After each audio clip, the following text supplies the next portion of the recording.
آج دجالی فتنے کے بارے میں کچھ باتیں آپ کے گوش گزار کروں گا۔ پہلی بات یہ نوٹ کیجئے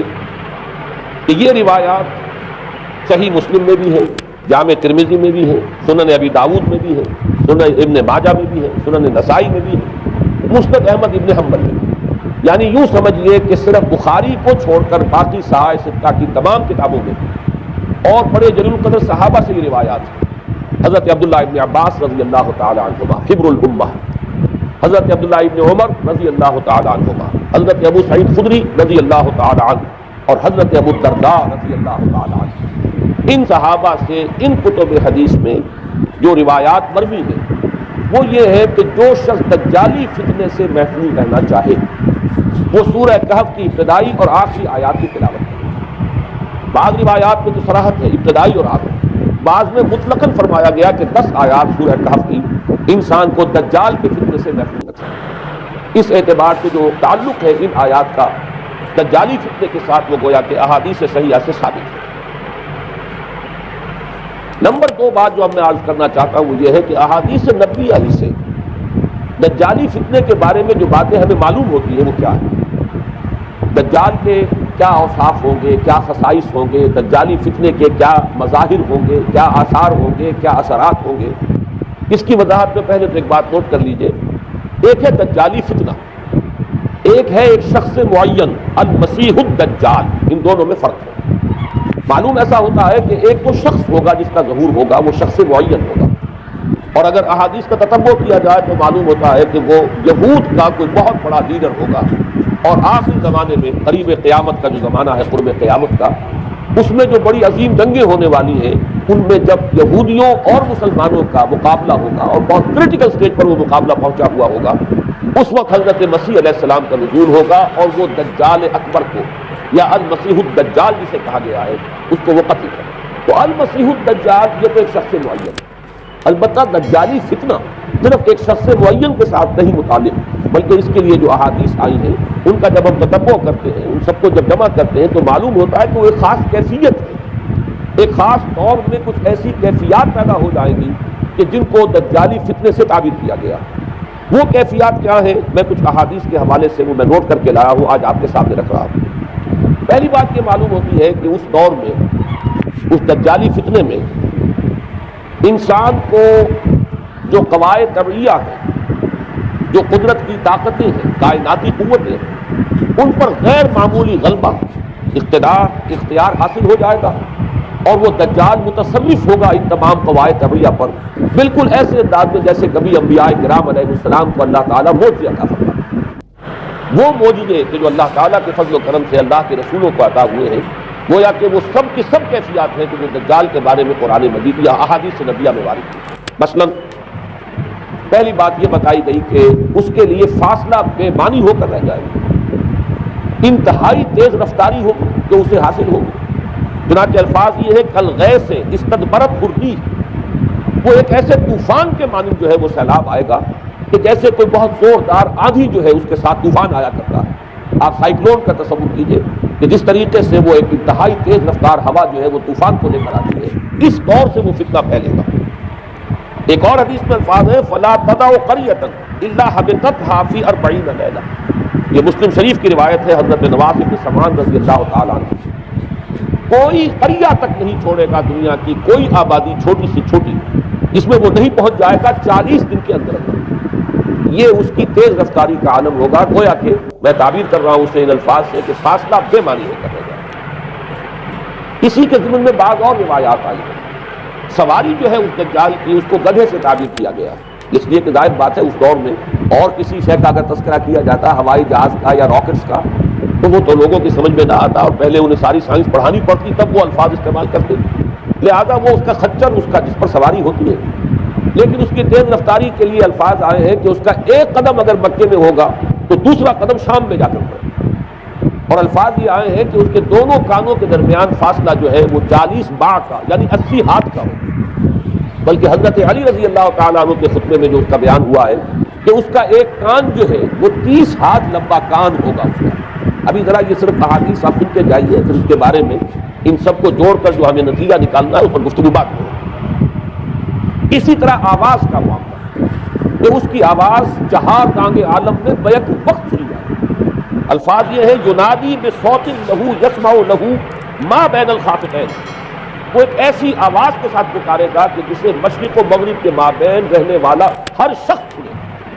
اس کی آواز جو ہے گویا کہ وہ تمام فاصلوں کے جو پردے ہیں اس کے لیے وہ حائل نہیں رہیں گے، بلکہ یہ کہ اس کی آواز جو ہے پوری دنیا میں مشرق و مغرب میں بیک وقت سنائی دے گی۔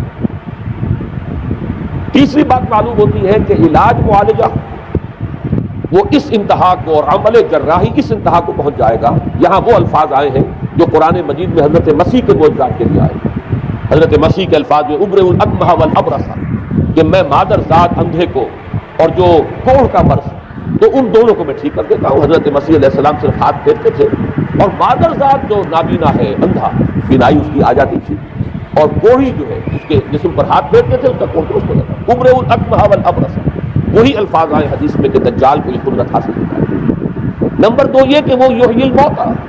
جیسے کہ حضرت مسیح کے الفاظ ہیں وہ احیی الموتیٰ، میں زندہ کرتا ہوں مردے کو۔ حضرت مسیح فرماتے تھے ایک مردے کو قم باذن اللہ، وہ کھڑا ہو جاتا تھا۔ بالکل اسی طریقے سے دجال کو بھی قدرت حاصل ہو جائے گی کہ وہ مردوں کو زندہ کرے گا۔ مزید وضاحت ایک حدیث میں یہ ہے کہ وہ ایک شخص کو آری کے ساتھ بیچ میں سے چیرے گا، دو ٹکڑے کر دے گا، پھر سینے گا اور زندہ کر دے گا۔ معلوم یہ ہوا کہ علاج معالجے کا علم اور دوسرے یہ کہ جراحی کا علم جو ہے وہ اپنی ان بلندیوں کو پہنچے گا کہ اس حد تک انسان کی رسائی ہو جائے گی۔ چوتھی بات، اس کو زمین اور فضا پر اس قدر غلبہ حاصل ہو جائے گا، الفاظ یہ حدیث کے یامر السماء فتمطر، وہ آسمان کو حکم دے گا بارش برسا اور وہ بارش برسائے گا، والارض فتنبت، اور زمین کو حکم دے گا کہ فصلیں اگا اور وہ اگائے گی، ویمر بالخربۃ فیقول لها اخرجی کنوزا، اور وہ کسی ویرانے پر سے گزرے گا اور اسے حکم دے گا، ویران چٹیل میدان، اور حکم دے گا کہ اپنے خزانے نکال،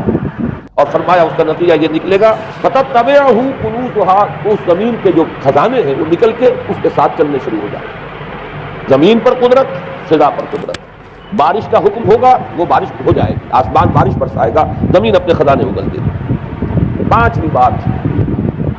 وَيُبْعَثُ مَعَهُ الشَّيَاطِينُ عَلَى صُورَةٍ مَّن مَاتَ، اس کے ساتھ کچھ ایسے شیاطین مبعوث ہوں گے کہ جو ان صورتوں کو اختیار کریں گے ان لوگوں کی جو مر چکے ہیں، من الآباء والأمہات والمعارف، جو آباء و اجداد اور مائیں اور دادیاں اور جو بھی جان پہچان والے لوگ ہیں جو فوت ہو چکے ہوں گے، وہ ان کی صورت اختیار کریں گے۔ فَتَأْتِيَ أَحَدَهُمْ فَيَقُولُ أَلَسْتُ فُلَانًا أَلَسْتَ تَعْرِفُنِي، پھر وہ آئے گا اور وہ شیاطین آئیں گے اور انسان سے کسی سے بات کریں گے، کیا تم مجھے نہیں پہچانتے؟ کیا میں تمہارا فلاں رشتہ دار نہیں ہوں؟ اپنی نشانیاں بیان کریں گے اور لوگ پہچانیں گے۔ یہ وہ احادیث ہیں کہ جن کا جو نتیجہ نکلتا ہے اس کو پہچان لیجئے۔ وہ نتیجہ یہ ہے کہ حضور صلی اللہ علیہ وسلم نے دجالی فتنے کے جو اوصاف بیان کیے یا جو علامات بیان کی، ان کا حاصل یہ ہے کہ سائنس اور ٹیکنالوجی کی وہ بلندیاں انسان کو حاصل ہو جائیں گی کہ جو چیزیں کبھی رسولوں کے معجزوں سے ظہور پذیر ہوتی تھی وہ قوانین طبیعہ پر تصرف کے باعث خود انسان کرنے لگے۔ یہ ہے در حقیقت حاصل۔ چنانچہ آج آپ دیکھیے وہ جو اس کا گدھا ہے وہ ہمارے آج کل کے ہوائی جہاز ہے، اور آپ کو معلوم ہے کہ یہ رڈار جو ہے ان کے ہوائی جہازوں کے یہ بالکل اینڈز پر ہوتے ہیں، ان کے بازوؤں پر، اور یہی ان کے کان ہیں، انہی سے انہیں وہ معلومات حاصل ہوتی ہیں۔ خود ان کی لمبائی چوڑائی جو ہے وہ کتنی ہے، اور پھر یہ کہ ان کے درمیان فصل جو ہے وہ 80 ہاتھ کا یا 40 بار کا وہ موجود ہے،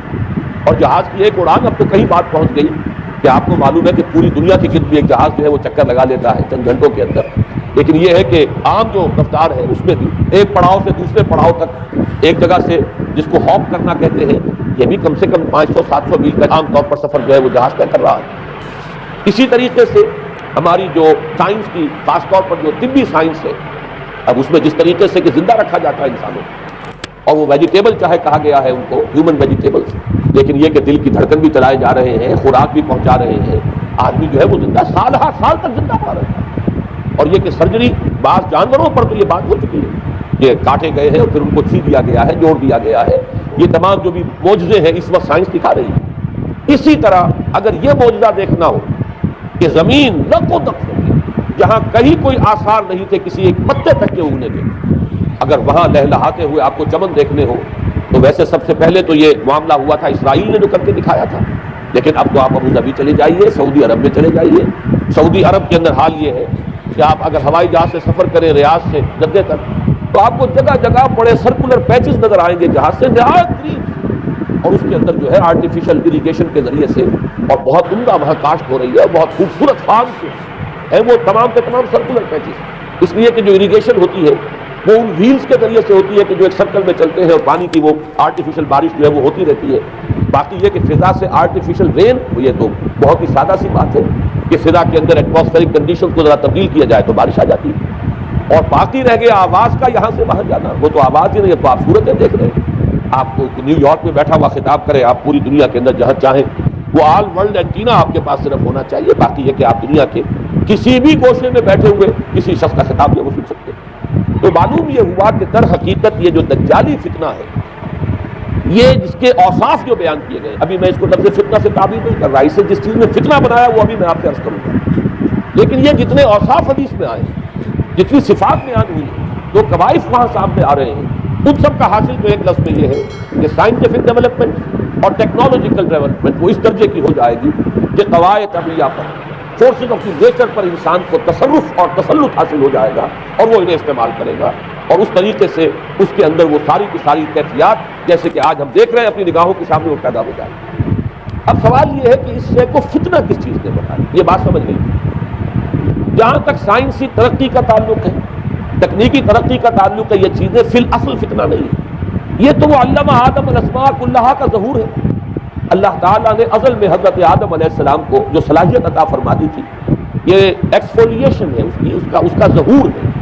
جیسے کہ آم کی گٹھلی میں آم کا درخت ہے، لیکن ظاہر بات ہے کہ اس کو درخت بننے میں وقت لگتا ہے، پہلے وہ 2 پتے نکلتے ہیں پھر وہ بڑھتا ہے معاملہ، کئی سال میں جا کر وہ درخت جو ہے وہ جوان ہوگا، وہ پھل دے گا۔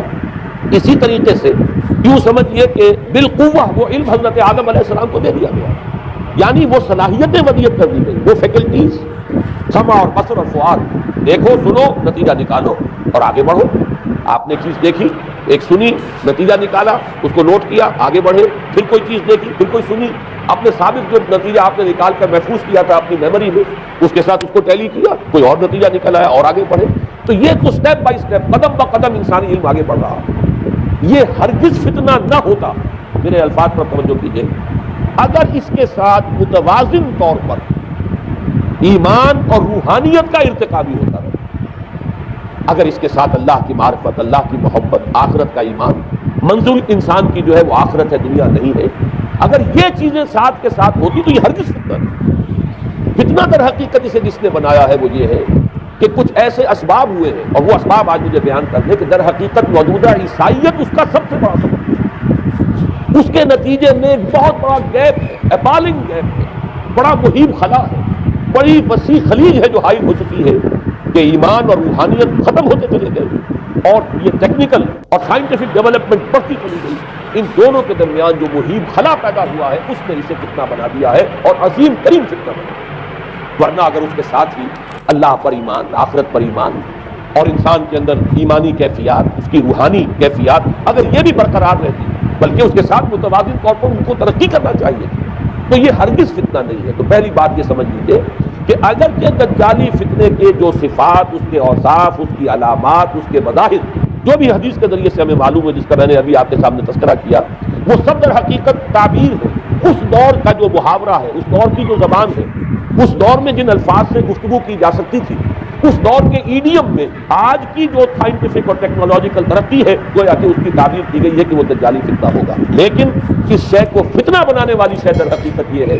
کہ ایک بہت بڑی خلیج حائل ہو چکی ہے ایمان اور روحانیت، اور دوسری طرف سائنٹیفک اور ٹیکنالوجیکل ڈیولپمنٹ میں ان دونوں کے درمیان اتنا بود اور فصل پیدا ہو گیا ہے کہ جس کی وجہ سے اس نے فتنے کی شکل اختیار کی۔ اس کا سبب کیا ہے، آج ہمیں اس پر غور کرنا ہے۔